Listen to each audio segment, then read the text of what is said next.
नमस्कार, मैं डॉक्टर सोमू सिंह, सहायक आचार्य शिक्षा संकाय काशी हिंदू विश्वविद्यालय। आज की चर्चा का विषय है बुद्धि का अर्थ एवं बुद्धि की प्रकृति। यह प्रकरण अधिगम एवं विकास का मनोविज्ञान की इकाई संख्या 4 के अंतर्गत आपके विषय का हिस्सा है। आइए हम चर्चा करें कि बुद्धि क्या है। सबसे पहले आप सबके मन में प्रश्न आता है कि बुद्धि मानव शरीर के किस हिस्से से संबंधित है। यह बहुत जटिल प्रश्न नहीं है, आप सभी जानते हैं। आप इस स्क्रीन में इस चित्र को देख के आसानी से समझ सकते हैं कि हमारे सिर में एक खास हिस्से में बुद्धि का क्षेत्र होता है और उसके आधार पर ही हम चिंतन करते हैं।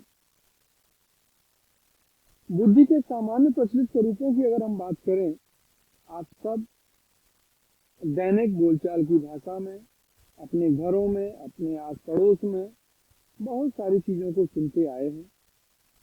उन्हीं में से कुछ परिस्थितियों को मैंने इसमें आपके सामने रखा है। जैसे आप सुनते होंगे, तुम कम बुद्धि के हो इसलिए तुम्हारे परीक्षा में कम अंक आए हैं।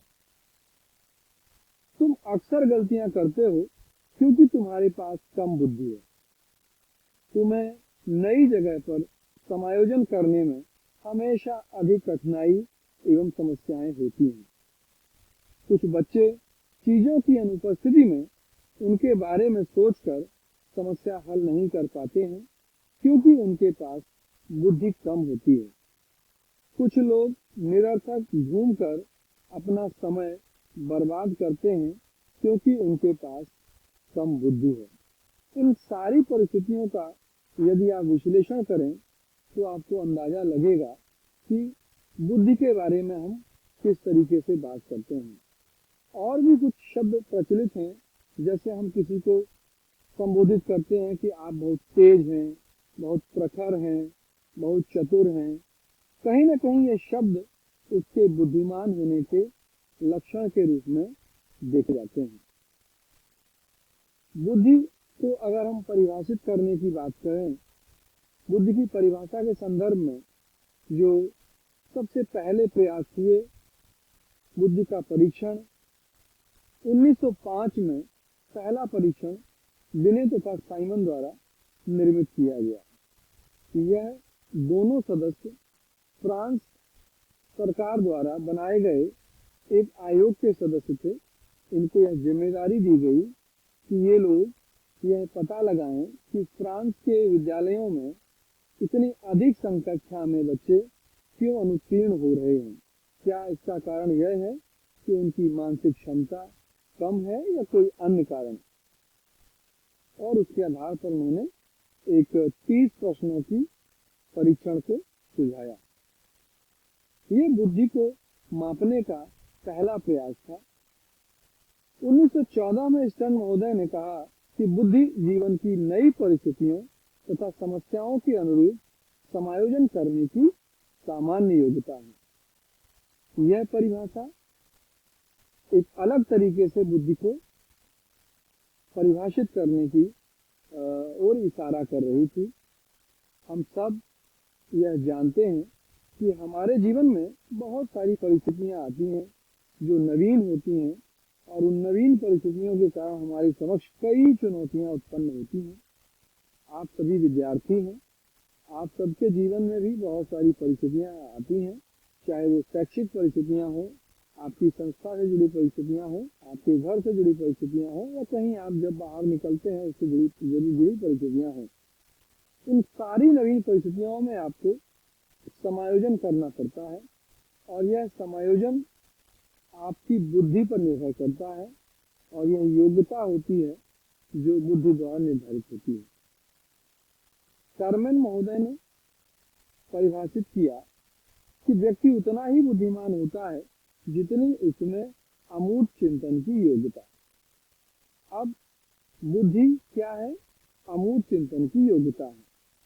चिंतन हम सभी अपने जीवन में विभिन्न समस्याओं को हल करने के प्रयास में चिंतन करते हैं, सोचते हैं, विचार करते हैं और इस तरीके से हम एक निष्कर्ष पर पहुंचते हैं।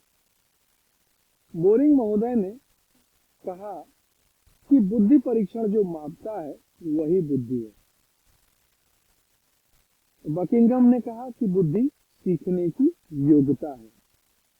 इन सारी परिभाषाओं पर अगर आप गौर करें तो यह पाएंगे कि मनोवैज्ञानिकों ने अपने अपने तरीके से बुद्धि को परिभाषित करने की कोशिश की।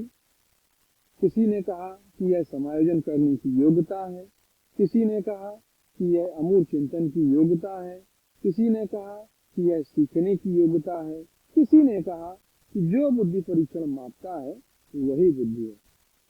इससे आपको यह स्पष्ट हुआ होगा कि बुद्धि को परिभाषित करने के प्रयास किस तरीके से हुए।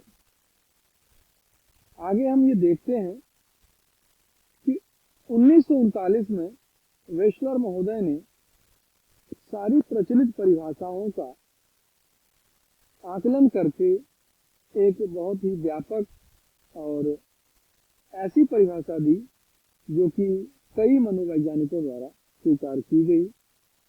उन्होंने कहा कि बुद्धि उद्देश्यपूर्ण तरीके से कार्य करने, विवेकशील चिंतन करने तथा वातावरण के साथ प्रभावकारी ढंग से समायोजन करने की समग्र या सार्वजनिक योग्यता है। इनकी इस परिभाषा में आप अगर ध्यान से देखें तो 3 बिंदु मुख्यतः स्पष्ट रूप से आपको समझ में आएंगे। पहला यह कि बुद्धि उद्देश्यपूर्ण तरीके से कार्य करने की योग्यता है। हम सब अपने जीवन में बहुत सारे कार्यकलाप करते हैं और यदि हमारे कार्यकलाप किसी खास उद्देश्य से गवर्न होते हैं, उद्देश्य के अनुरूप होते हैं, तो हमें सफलता मिलती है और यह हमारी बुद्धि निर्धारित करती है कि हमारे कार्य उद्देश्यपूर्ण है या उद्देश्यहीन है। दूसरा बिंदु है विवेकशील चिंतन करने की योग्यता। हम सभी जो चिंतन करते हैं उस चिंतन में यदि यह शामिल हो जाता है कि क्या अच्छा है, क्या बुरा है, क्या सही है, क्या गलत है, यदि हम यह विभेद करने में सक्षम हो जाते हैं तो यह संकेत होता है कि हमारे अंदर विवेकशील चिंतन करने की योग्यता है। तीसरा बिंदु है वातावरण के साथ प्रभावकारी ढंग से समायोजन करने की योग्यता। हम सभी, जैसा कि हम पहले भी चर्चा कर चुके हैं, कि अपने वातावरण में हर पल हर समय समायोजन करने के लिए संघर्ष करते रहते हैं। या तो हम नवीन परिस्थितियों को अपने अनुसार ढाल देते हैं या फिर हम उन परिस्थितियों के अनुसार अपनी आदतों में, अपने व्यवहार में, अपने क्रियाकलापों में वांछनीय परिवर्तन करते हैं और समायोजन कर लेते हैं। तो वेशलर महोदय ने इन तीनों प्रकार की योग्यताओं के समग्र को या समुच्चय को ही बुद्धि कहा। देखने से स्पष्ट है कि यह परिभाषा अपने आप में काफी व्यापक है। इसके बाद और भी मनोवैज्ञानिकों ने प्रयास किए। हम आपके समक्ष रखना चाहते हैं हावर्ड गार्डनर, एक अमेरिकी मनोवैज्ञानिक जिनका नाम आपने सुना होगा। इन्होंने बहुबुद्धि सिद्धांत दिया और अपनी पुस्तक फ्रेम्स ऑफ माइंड में इन्होंने उस सिद्धांत की चर्चा की और बुद्धि को परिभाषित किया। 1983 में इन्होंने कहा कि बुद्धि सूचनाओं को संसाधित करने की एक ऐसी जैव मनोवैज्ञानिक क्षमता है जिसे एक सांस्कृतिक परिस्थिति में समस्याओं को हल करने में सक्रिय किया जा सकता है अथवा ऐसे उत्पादों को निर्मित किया जा सकता है जो एक संस्कृति में महत्वपूर्ण है। अब आप यहाँ गौर करें कि बुद्धि को इन्होंने यहाँ क्षमता के रूप में ही परिभाषित किया है, लेकिन उसके मुख्य बिंदु को उन्होंने कहा है कि यह सूचनाओं को संसाधित करने की एक ऐसी जैव मनोवैज्ञानिक क्षमता है जिसे एक सांस्कृतिक परिस्थिति में समस्याओं को हल करने में सक्रिय किया जा सकता है। कि इसमें भी यह एक क्षमता है और जो समस्याओं को हल करने में मदद करती है या उत्पादों को निर्मित में मदद करती है, इसका सीधा संबंध संस्कृति से भी है। तो यह गार्डनर की परिभाषा भी मनोवैज्ञानिकों के बीच काफी चर्चा का विषय रही। आइए हम चर्चा करते हैं कि बुद्धि का स्वरूप क्या है, नेचर ऑफ इंटेलिजेंस।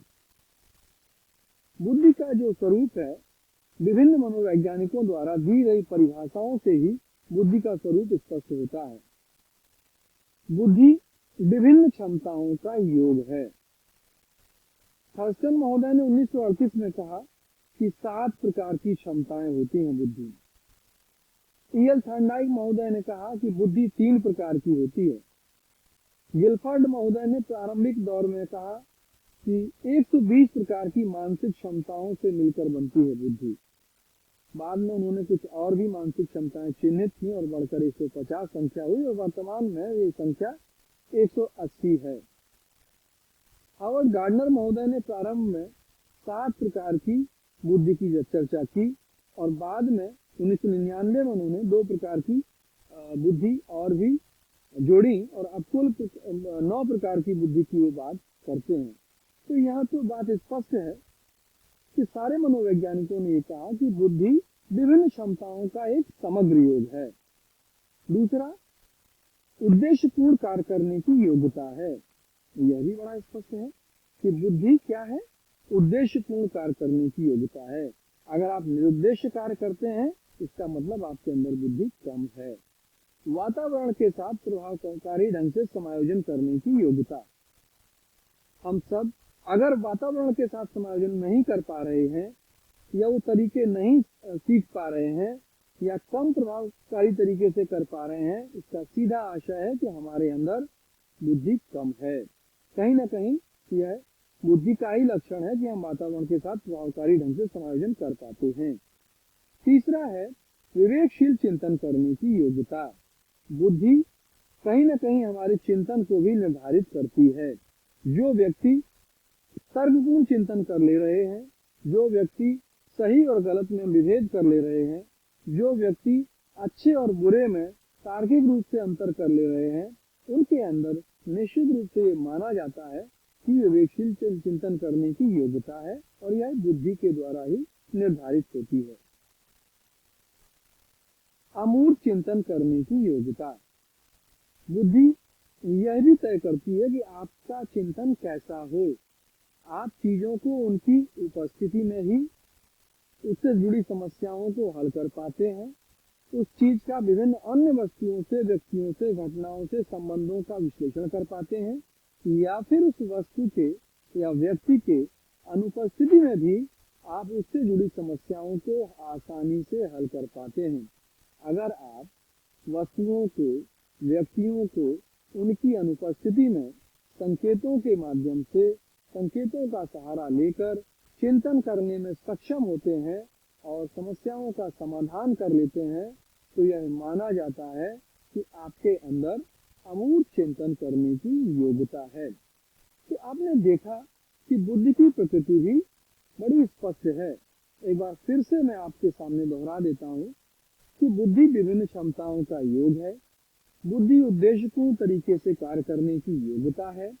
बुद्धि वातावरण के साथ प्रभावकारी ढंग से समायोजन करने की योग्यता है। बुद्धि विवेकशील चिंतन करने की योग्यता है। बुद्धि अमूर्त चिंतन करने की योग्यता है।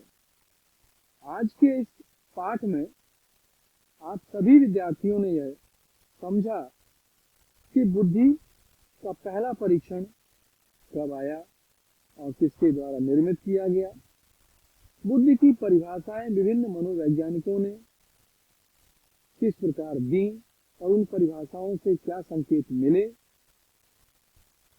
बुद्धि की वेशलर की परिभाषा भी आपने समझी और जो इस समय प्रचलित परिभाषा है नवीन हावर्ड गार्डनर द्वारा दी गई, उसको भी समझा। और अंत में हमने आपको स्पष्ट किया कि बुद्धि की प्रकृति क्या है और उसके अंतर्गत हमने उदाहरणों के माध्यम से आपको स्पष्ट किया कि बुद्धि क्षमताओं का योग है, बुद्धि उद्देश्यपूर्ण कार्य करने की योग्यता है और ये सारे बिंदु आपके सामने स्पष्ट किए। निश्चित रूप से आपको यह समझ में आया होगा कि बुद्धि का संप्रत्यय क्या है और बुद्धि की प्रकृति क्या है। बुद्धि से जुड़े अन्य बिंदु, अन्य संप्रत्यय की चर्चा हम अगले पाठ में करेंगे। आज के पाठ में इतना ही। आप सभी ने ध्यानपूर्वक सुना। आपका बहुत बहुत धन्यवाद।